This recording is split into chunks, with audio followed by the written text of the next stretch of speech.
Hey, this is Gina Grad. Hi, this is Teresa Strasser. Hi, everyone. This is Mike Errico. Hey there. This is Casey Cavalier. I'm Rocky Rose. And you are listening to The Jay Franze Show. Lucky you.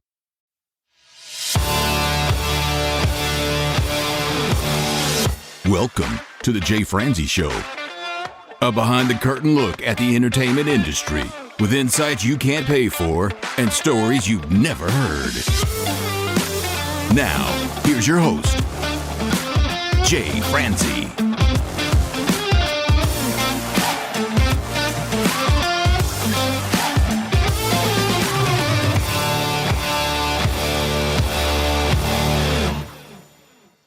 Well, hello and welcome to the show. I am Jay Franze, and if you're new here, this is where we take a deep dive into the entertainment industry to provide you with valuable insights and entertaining stories. This week, we get to talk with a producer and an engineer. We get to talk with John Saylor. We'll talk to him about his time over at Masterphonics, what it was like working with Sheryl Crow, and we'll take a deep dive into his time working with Megadeth. Now, John, he's been a staple in the Nashville studio scene for years. He's spent a great deal of time working with some of the most notable producers in town, and I can't wait to hear his stories and talk with him tonight. So if you'd like to join in, comment, or fire off any questions, please head over to jayfranze.com. Now let's get started. John, sir, how are you? I'm good. How are you? I am fantastic, sir. So happy to have you here. I've been looking forward to this one. Well, why don't we go ahead and jump right in? Can you tell me what it was like in your early years in Nashville? My early years in Nashville, I was very lucky. I was at MTSU getting a degree in recording industry management. While in college, I was working in the shop there. I did pretty much anything I could do to get in the studios more, to try to get more experience under my belt. And a studio came looking for interns and asked who they would recommend in the shop, like the technicians that worked there, and my name came up. So I got an interview at a pretty big studio, ended up interning there. While in college, worked there part-time. Then when I graduated, I got a full-time spot there. So it was like hitting the ground running right out of college to be working someplace full-time in a job that almost doesn't exist as much now. But my early years, I worked at a place called Masterphonics. It's a really great studio in Music Row. It started out as a mastering house, but they added studios. So when I worked there, they were building like their third production studio. When it opened, it was one of the busiest rooms in town. And so it was a great place to get a lot of experience on making records and also supporting other people making records. You kind of had to come up the ladder back then. Like I started out as a tech, working there, doing wiring, repairs, but you also had to know how everything worked in the studio in case there was a problem or a question. And they had a pretty nice staff, very knowledgeable, great place to learn. And where I had already a lot of the basics, like I came out of college knowing how to read a schematic. I knew how the consoles worked, the outboard gear, tape machines. So we wired the entire studio called the tracking room. I worked my way into being an assistant on sessions. Back then, there was always an assistant on everything. And that's where you got a chance to work with a variety of these just storied veteran engineers that really knew their stuff. It was a great education to be in the room with somebody like that coming up. And it was also a place where you got to know different contacts. And so that paid off later when I left Masterphonics and went independent, like started doing my own sessions. This was the mid to late 90s. Country music was a huge market share. So, there was a lot of records being made in Nashville. I still are, but it was a huge part of all records sold. So I think like 25% back then. So it was a great place for that. But then that studio also, they did lots of other types of genres of music. So we did so many, you'd sometimes have an R&B session, or you'd have a rock group come in, or there were people from out of town would come and work at places like Masterphonics or Emerald. Well, Masterphonics was awesome all around. I mean, I remember I produced a project over in Studio 6. I did a lot of work out of the tracking room. Yeah. I mean, when we say that, they're not in the same building. I mean, these are separate buildings. It seems as if Masterphonics would just keep buying things. Yeah. Yeah. Yeah. The tracking room itself, is that even still functional these days? No, it is unfortunately gone. It was a victim of Nashville's huge boom for high-rise buildings. The tracking room, as you know, it was right there off of I-40, right off the interstate. The building was leased at the time we built that studio. The owner of the building eventually bought the studio and maintained it for several years, but I guess he got an offer he couldn't refuse, and the whole place was raised to build another skyscraper in downtown Nashville. So, Great. that was I think it was like a 8,500 square foot building, and maybe about 6,500 of it was the studio. Like, it was huge. So you were part of that process. What was the story behind that stone room in there? Well, the whole studio was a Tom Hidley design. And other rooms he built, like you probably remember Studio 6, pretty small space, but really great place to track, even at that small size. But the thing it did not have was a huge sound. And when you look at other rooms in Nashville, like say Ocean Way sounds huge. It used to be a church. Right. It's not totally soundproofed, but it's got a great live sound. With the tracking room, they wanted to have that kind of, or Glenn, the owner, wanted to build a place that you could cut strings, but it was also versatile. The Hidley designs are very controlled. So even the big room in the tracking room was not as live as, say, Ocean Way. But another thing they did to make up for that was they built different environments in the isolation rooms.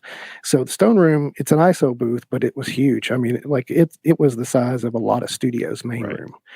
So they wanted to have a huge natural decay time.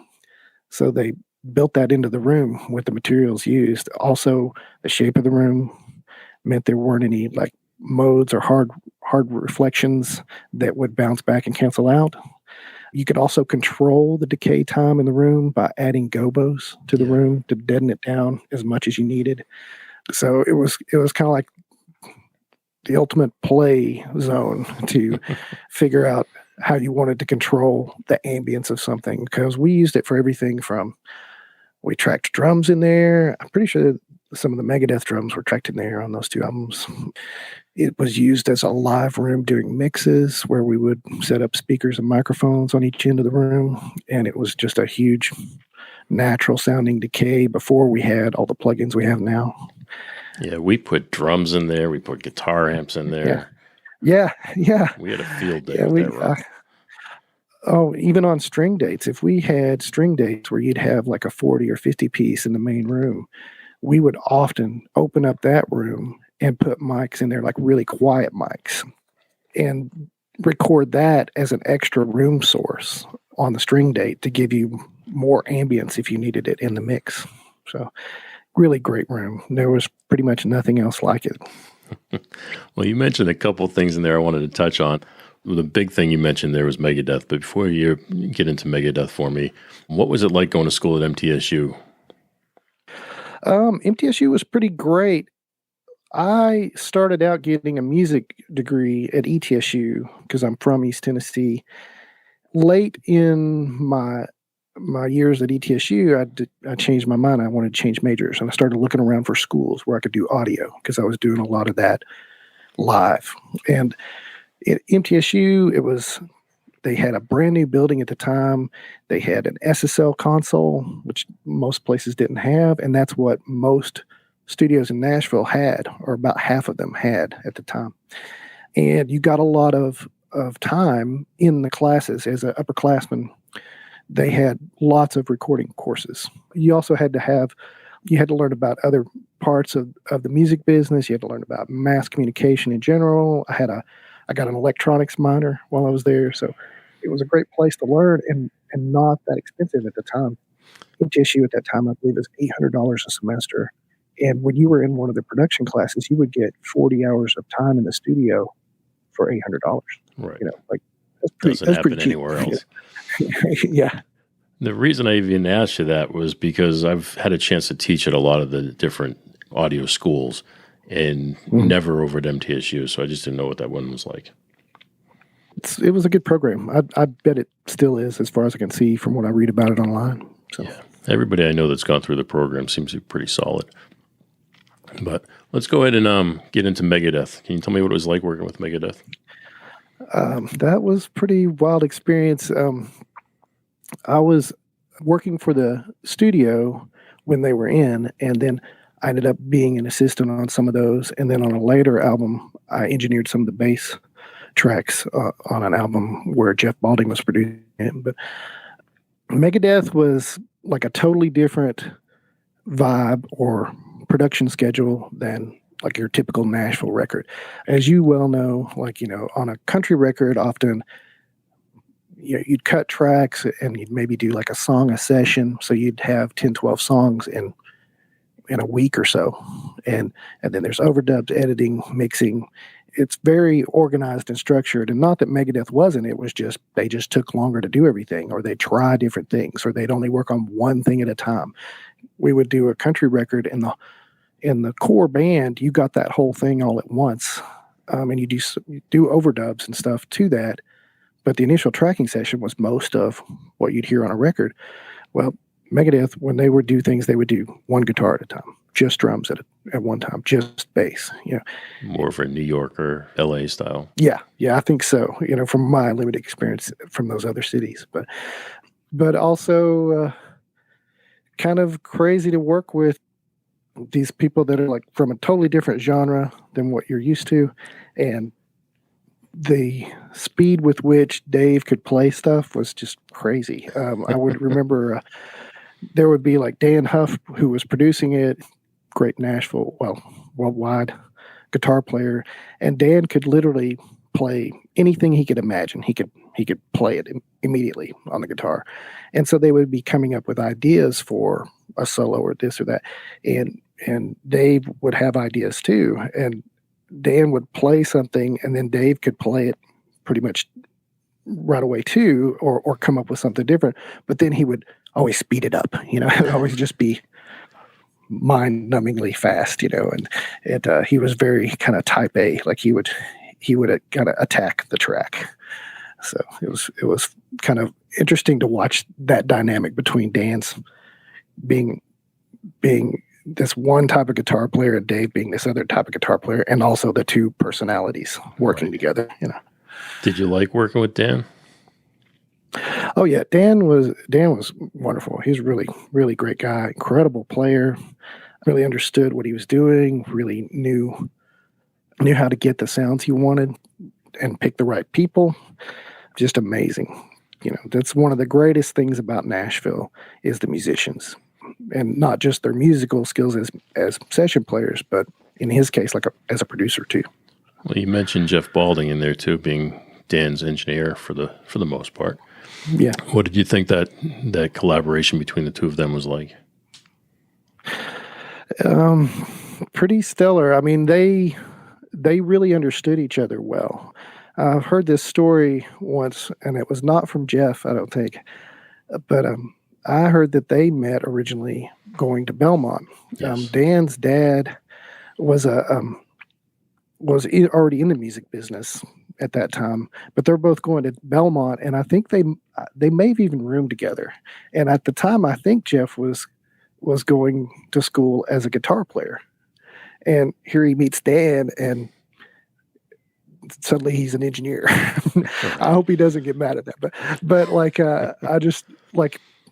yeah, could you imagine Dan Huff being your roommate and you play guitar too? No. Oh. But they were very, very effective team. That was pretty amazing to see that kind of duo working together day in and day out as you're coming up, as an example of what could be done in the studio. Yeah. No, I've heard that same story. I've had a chance to talk with both of them on occasion, and I don't remember hearing the story from them, maybe from Jeff, but I do know that they went to school together, and that's where that connection was from. So you're in the studio with Megadeth. You're working with two of the best producer engineers there are, and it's not your typical Nashville session. So how do you handle going from Nashville to that type of rock or metal? Well, on that session, a lot of that direction is already kind of decided before I walk in the building. A lot of that comes from Dan and Jeff picking that up, because that was pretty early on when I lived in Nashville. And a lot of it is being open and paying attention, the studio extremely well in that case, like where I did. I knew the room very well. I knew pretty much every piece of gear in there. I knew how to make it work, even if somebody was having a problem. And so with that in mind, you're pretty much be prepared to be ready to do whatever's needed. On a Nashville session, you kind of have a better idea of, we're going to cut these tracks and we're going to have this type of setup, and it'll be this kind of schedule where we have a break for lunch or dinner at these times. But on Megadeth, it was more like, just be ready for whatever. In addition to knowing the room and having that experience under your belt, they had tons more amplifiers than we would have on a Nashville session. There was just way more choice. Same with the drums. There were so many snares. There's all these different choices that are just there ready in case you need them. And because they're kind of exploring more, or they're trying out things, or they're figuring things out, or they may change directions because something appealed to them, or they thought of something the night before. And so you come in and do something totally different than what you thought you were going to do that day. So it was a little bit more open-ended like that, and not on this set Nashville schedule that we often followed so that the session players could meet a schedule, because this was more, it's the band you're recording and they're just there all day. And which did you like better? It's hard to say. I mean, it's really apples and oranges. Like, I was very lucky in that I got to do a lot of wide variety of stuff. And so that kept it always interesting. You never got into a set pattern that was over and over again. So the change was nice. But I mean, I will say, one of the very first sessions I ever worked on at the Tracking Room, we were doing an R&B group, and they beforehand just wanted to, they did a lockout rate. That means they had the studio the whole day. Well, they wanted to just keep working all through the night into the next day. And so at the time, myself and another technical engineer there, H.G. Hollins, we just took turns on it, because they literally worked 48 hours straight. And that, I was like, I'm glad we don't do that every day. That's a lot. That's tough. And what was interesting to me was, at the end of it, it sounded pretty good. I just assumed we'd all be so tired it wouldn't sound good, but no, it was good. I think they did 3 songs on that, and 2 of them ended up on the album. So that, I don't know if I want to do that, but I like the variety. Very cool. So when you're working with people like that, I understand you go in and Dan and Jeff might have their own game plan. When you're doing projects on your own, what kind of process do you have? For me, it's a lot about working with the artist to find out what is their skill set, what do they want to accomplish, what do we have available to make that happen. Where I now live in East Tennessee again, in some ways it's really great, because I love working on like acoustic stuff or a lot of like folk music is widespread in East Tennessee. So it's really amazing the amount of great players there are here that are great at that, because I love mics and recording things right in front of you.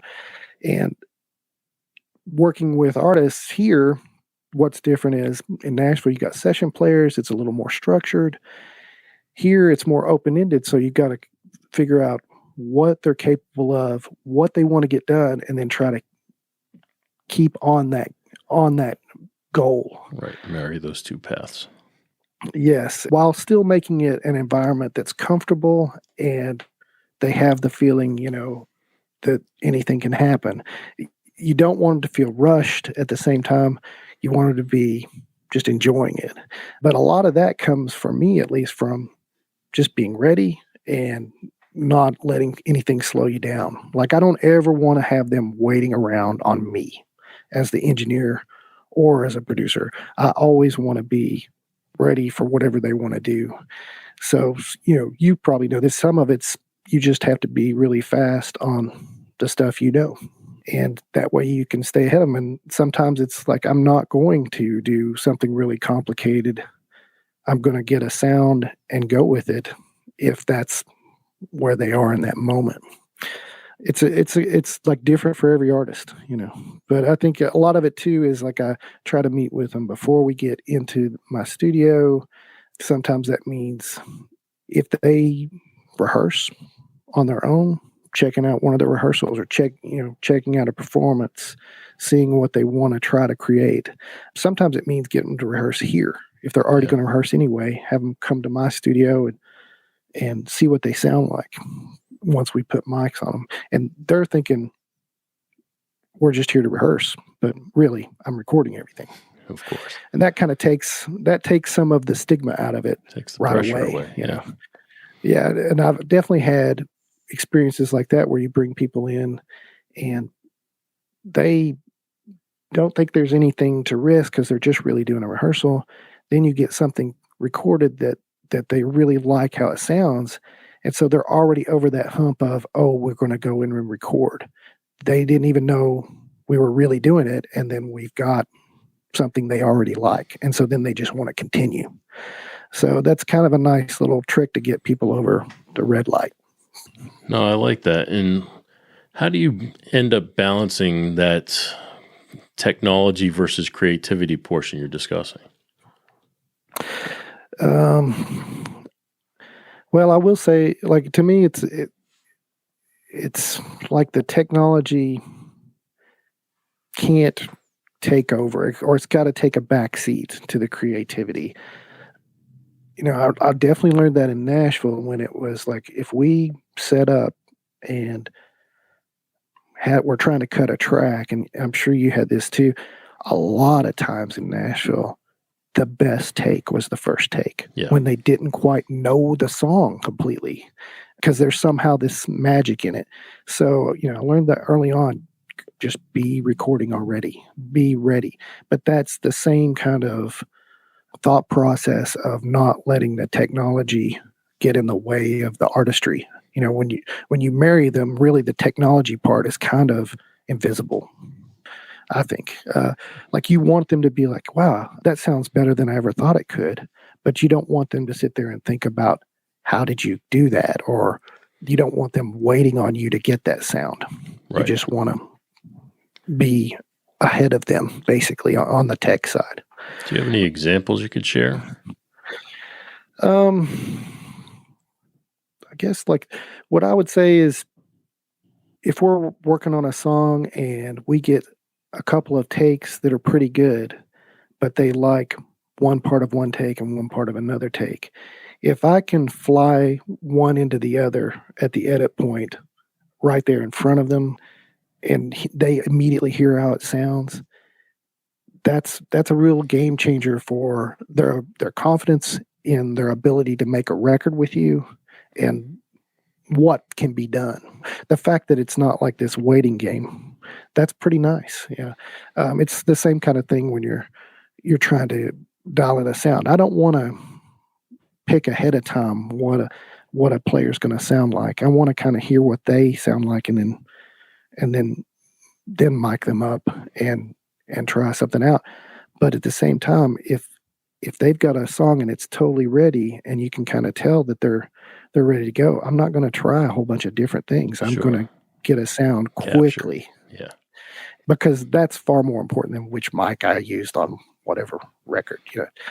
It's more about, were they in the moment? Then let's use what we got. That happens a lot. People always talk about the debate over which mic to use or which signal chain to go through. All that stuff's great, and it does play a part in everything. You'll never even remember what chain you use down the line, let alone the person listening to the music. They don't care. They just want to know, does it sound good or not? Does it move me in some way or not? Yeah. So when you're working with these bands, can you remember any instance by chance that the first take was the one you used?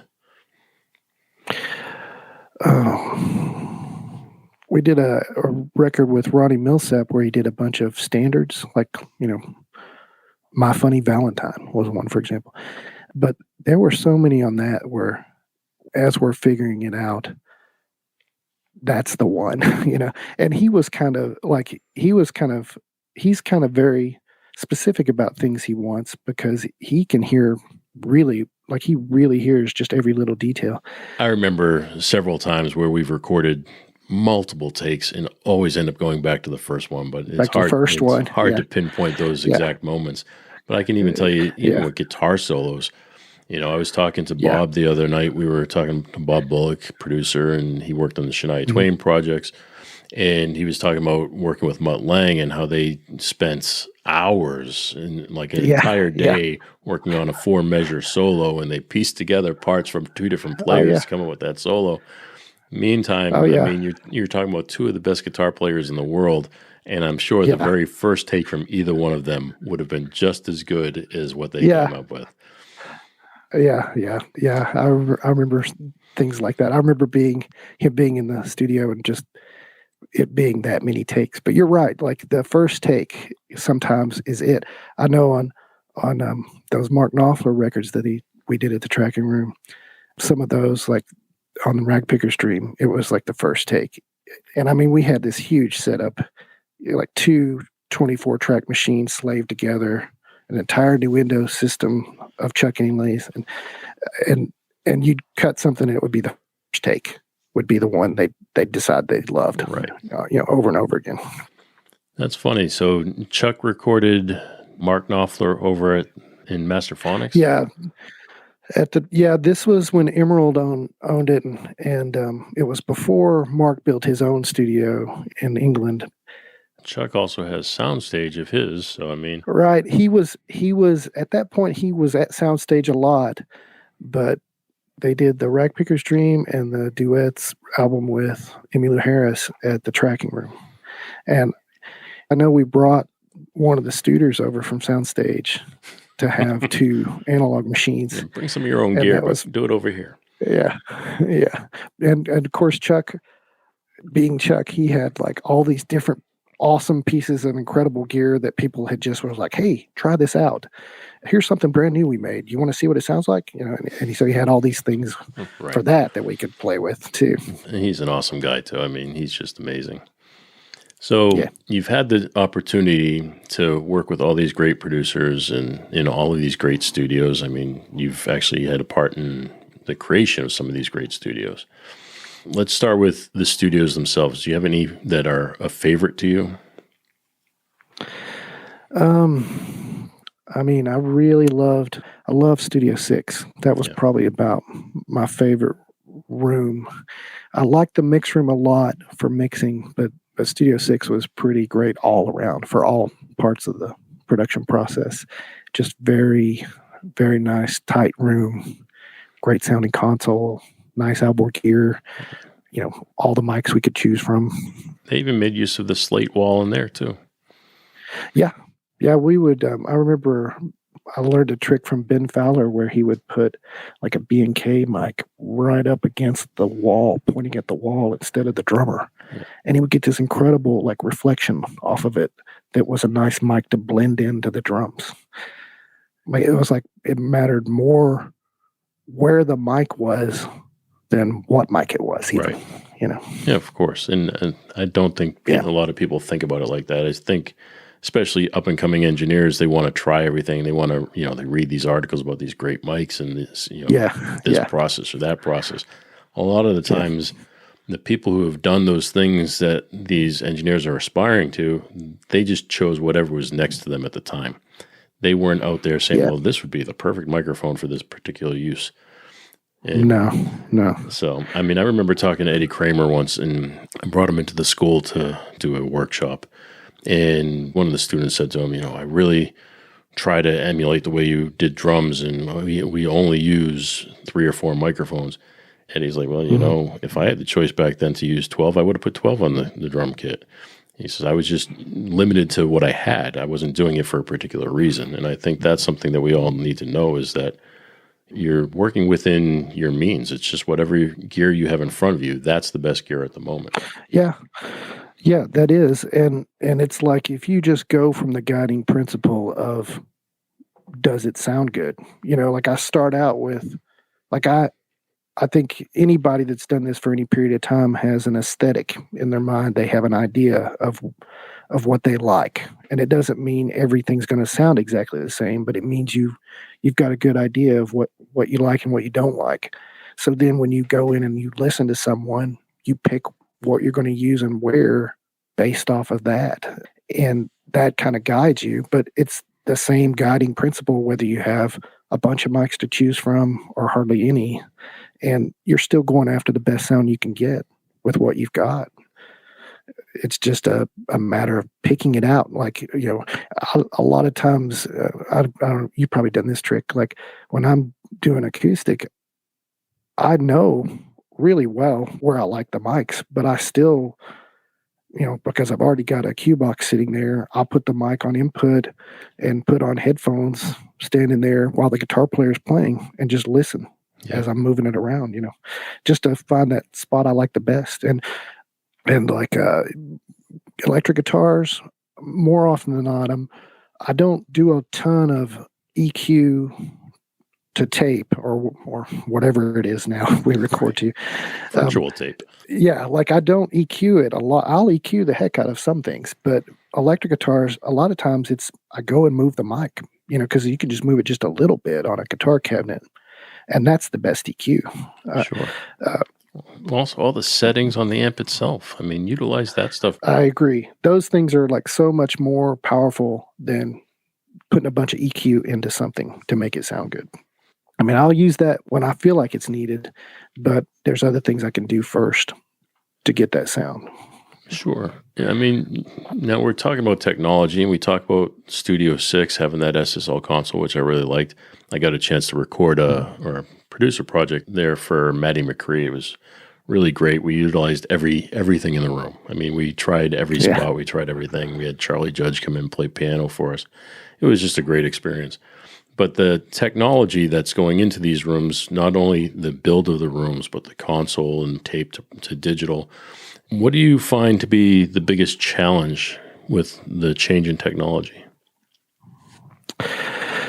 The biggest thing I see now, it's amazing the ability we have to control the sound and stuff now, and the tools that we have. It's ridiculous what we have now.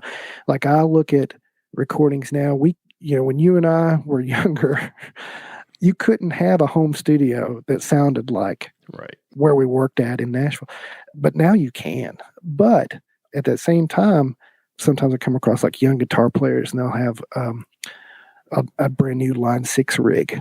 And they're using that to get rid of their amp and pedal board. They're just using that for everything. And it has all of this tweakability, not just from picking different cabinets and pedals, but also EQ, compression, all of that.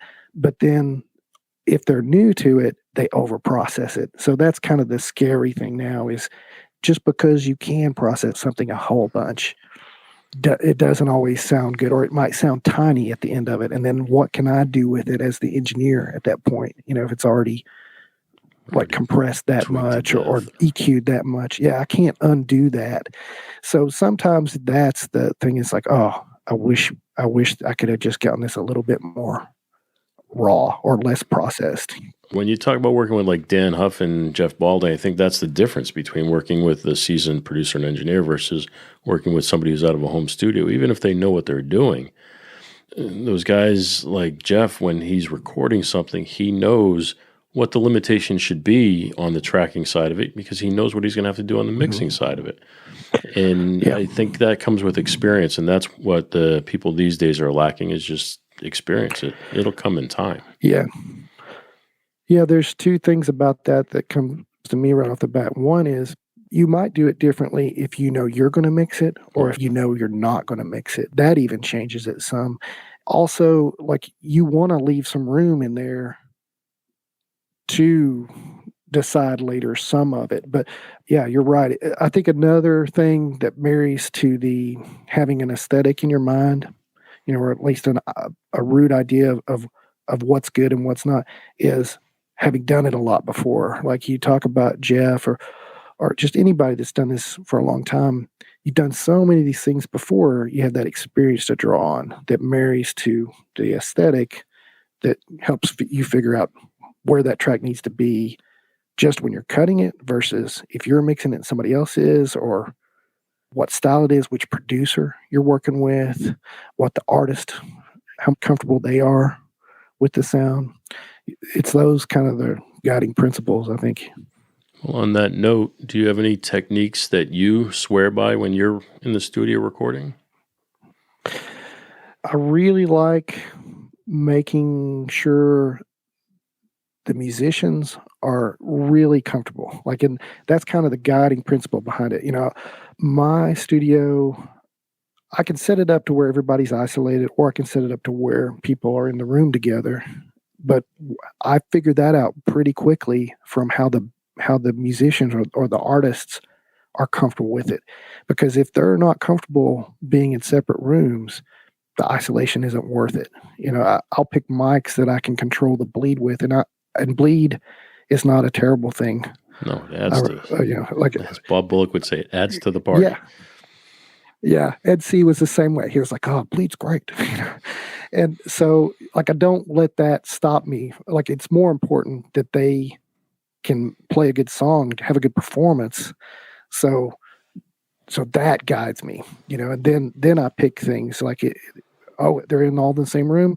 This player has a good pickup on their acoustic. DI is not my first choice for acoustic, but if they're all in the same room and it's going to be a great sounding take because they're so comfortable together, then I'll put a really nice DI on it and go with that, because it's more about if they sound like they're enjoying themselves, that will be better than whatever mic I choose. Absolutely. It's definitely more important to have the performance than the special microphone or technique in that respect. Yeah. Yeah. Is there any technique that you learned from somebody that you can recall?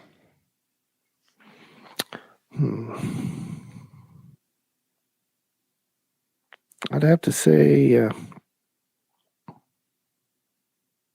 if I worked with, say, Ed C, and he was producing, he would make sure, if we're working with an artist that's inexperienced, we try to make sure that they have everything they need to be kind of in the right spot. So I think just being ready to capture that moment is the best thing you can do, without getting in the way of it. It always seemed to me like when we would cut records, even to this day, when I do an album with somebody, it's like a picture coming into focus, and sometimes it happens really quickly. So you want to be able to use even that first take, like we talked about. You got to be ready. No, absolutely. I know. I had an opportunity to work with several producers when I was heavily working in Nashville, but I studied under Bob Bullock for the most part. Do you have any particular producer that you studied under?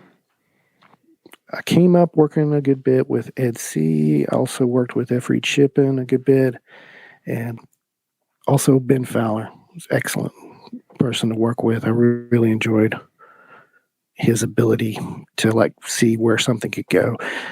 Dan, of course, is a great producer. Dan is the man.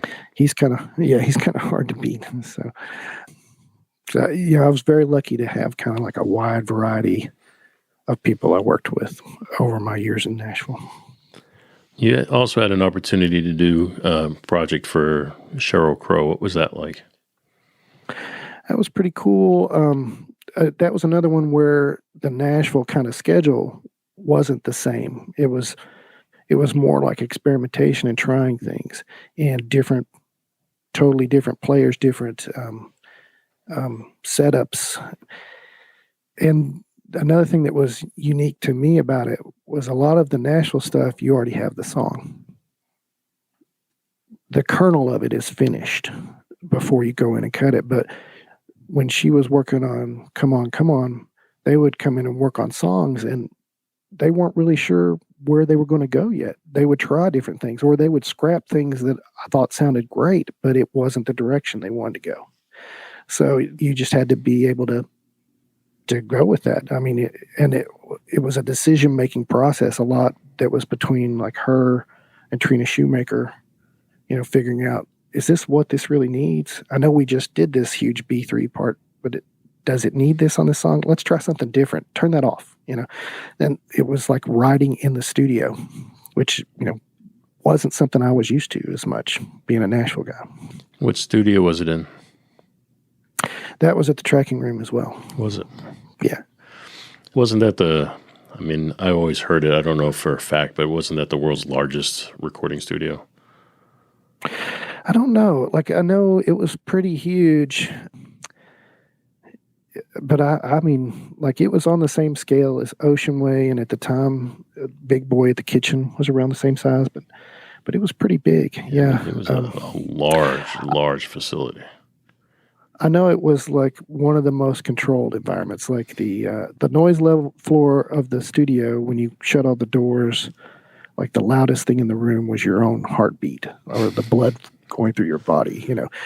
So if you got in there and stood in there by yourself, it was a little bit eerie. You freak out after with a no little other while. sound sources. Yeah. And then like the control room was accurate down to like 15 hertz or something like that. It was pretty stunning. Sometimes you could listen to, like, you might think of this, but like when I hear a piano in the room versus a piano recorded, even if it's recorded super well, there's always that difference to me. It's like you can tell it's coming out of speakers. There's just something about it. But in that room, you, with it mic'd up right, it was like you almost couldn't tell the difference. It was pretty stunning to listen to stuff in there. No, I mean, you're right. I mean, the piano itself has a whole different character when it's live than it does when it's recorded. But yeah, especially too, I mean, I see so many different microphone techniques and stuff when it comes to a piano. And I mean, people swear by all different types, but I remember the one I usually go with the most is something that I learned from Bob. I mean, again, great producer, so he had some great ideas. But we're talking about the tracking room in Sheryl Crow. How many days did she spend in there? If I had to, I believe it was about 2 weeks. 2 weeks? Yeah. So did she record the entire album during those 2 weeks? No, I mean, that was kind of like a fraction of the album. I think we mainly focused on like about 4 or 5 songs while they were there. And they spent time recording, like they already had some of it done before they got there, and they worked on more of it after. But that was before she lived in Nashville too. So I think they had done a good bit of stuff in LA as well and other places. So that was like some of those records, when you hear about them, you realize, oh, they may spend months on this. That's just their process. Not in the country world. No. I know when she moved to Nashville, she bought Carl Tatz's studio. Yeah. Recording Arts. I used to work there. Yeah, I like that place. Must be nice, right?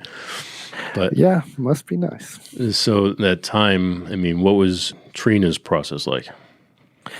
She was very good at organically getting sounds, and very quick. And she knew what she liked.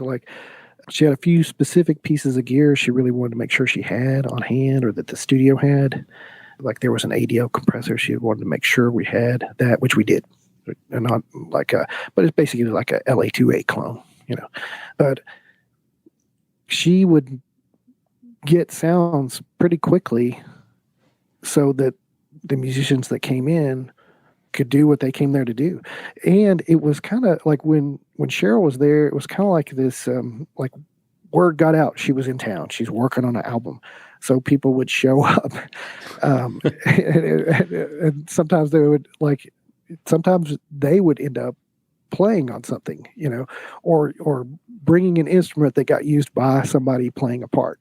So that meant being able to change and record a guitar all of a sudden. But as you know, that was a pretty big studio. So we basically had everything set up to where you could switch and do something different very quickly. There was already a place where you could go and sit down and record acoustic and get it, even if we hadn't planned to do it. I only laugh because that studio, the live room is so large. You could literally be recording a performance on one end of it and setting up for something else on the other end of it and not interfere it in any way. But, I mean, when we recorded there, they had all the ISO booths going around the perimeter of the live room, and we would set them all up just to be prepared for whatever came our way. Like you're saying, if somebody shows up that you're not expecting, you have to be able to go. I mean, I remember we were, think what studio it was, but we were recording Alison Krauss, and singers would just show up. And when a singer would show up and she's like, well, let's sing, well, okay. Are we doing this in two different rooms? Are we doing it on the same microphone? I mean, how do you want it to go? And we had to be prepared for whatever went on during that process. Yeah. So, no, I completely understand the need for preparation. So is there anything from the Sheryl Crow sessions that you remember, that any unique moments?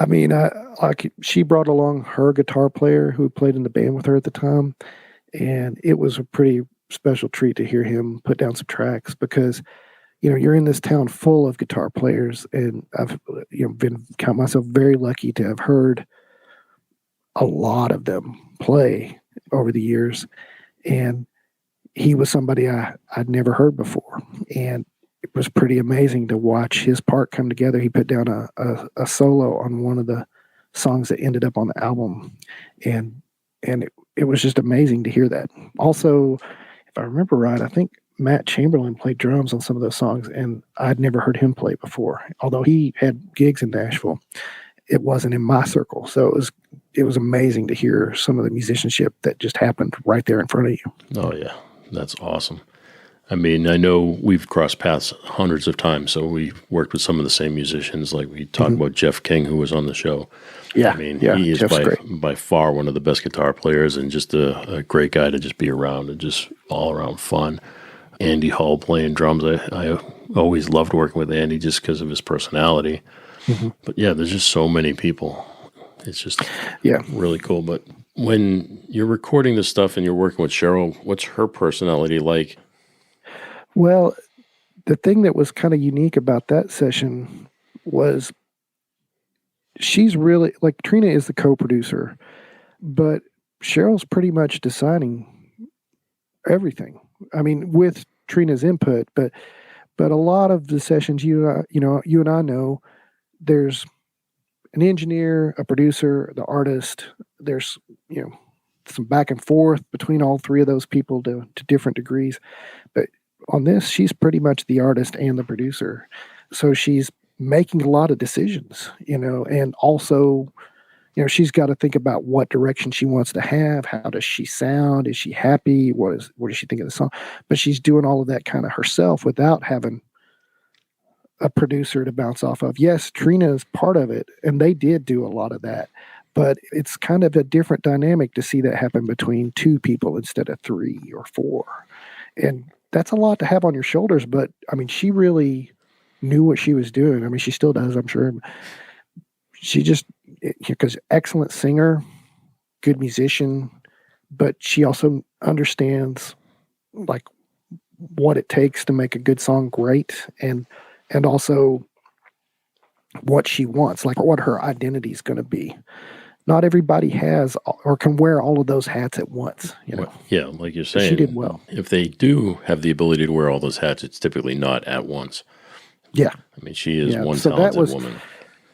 Yeah, that was pretty amazing because, like, I had been a fan of hers. I also really liked Bill Bottrell, who produced her first album, and I got to work with Bill Bottrell once in Memphis. That was pretty incredible.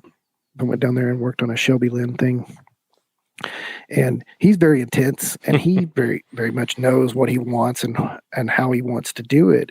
So then to see that, her doing that herself, and she has equally, her own ideas and direction and drive, and she's doing it herself, so it's kind of cool to see both of those two different things at two different times. Well, I think we talk about teamwork between Dan and Jeff. I think that's just as much between Sheryl and Trina. Oh, for sure. Absolutely. Absolutely. I think Trina gave her input that she needed, but also she also had this skill set where she never had to stop and worry about, does this sound good, or is this recorded correctly, or are we having some kind of problem that's going to stop us from catching this track? Like, you could tell they work together. They have that trust, and that's the same thing you see between Dan and Jeff. They trusted each other a lot. Yeah, and so that made at that level. what they were able to. Yeah. You can't achieve the stuff they're doing without it. No, and plus it's a dynamic that it's not only when they're together, but they work a lot separately. And there's, especially Dan Huff, where Cheryl's working on her own projects, where Dan Huff is working on several projects at one time. And he can't be everywhere. Right. Yeah. So he has to be able to trust somebody a lot to be able to make some of these decisions. And he does put that trust in Jeff. And I think that's what makes a difference between your average producer in Nashville versus somebody like Dan who has a team, a really good quality team. All right, sir. Well, we do this thing here we call Unsung Heroes, where we take a moment to shine the light on somebody behind the scenes who doesn't typically get credit. Do you have anybody in your world that you'd like to give a little credit to? I have to say, for me, that's more of a personal note. Like I would have to credit like my wife. It's what we do. In one way, it's wonderful. In another way, it's very demanding on your life. I'm sure you know about this, but it's amazing to have somebody in your life that understands how much you love doing what you do and can support that. Like it gives you the ability to go out and do it so much more, so much better. Now, I hope you enjoyed this conversation as much as I did. John is such a wealth of information and an all-around great guy. So please join me in giving him a big thanks for taking the time to share his stories with us. And thank you for taking the time to hang with me here. I really do appreciate it. If you enjoyed this episode, please share it with a friend. You can do that and find the links to everything mentioned over at jayfranze.com/episode 31. Thanks again for listening, and I'll catch you next week. Thanks for listening to The Jay Franze Show. Make sure you visit us at jayfranze.com. Follow, connect, and say hello.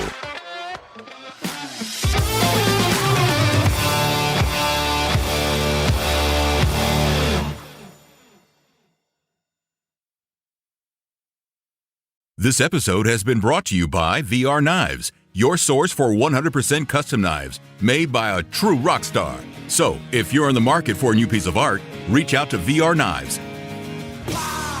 407-421-5528.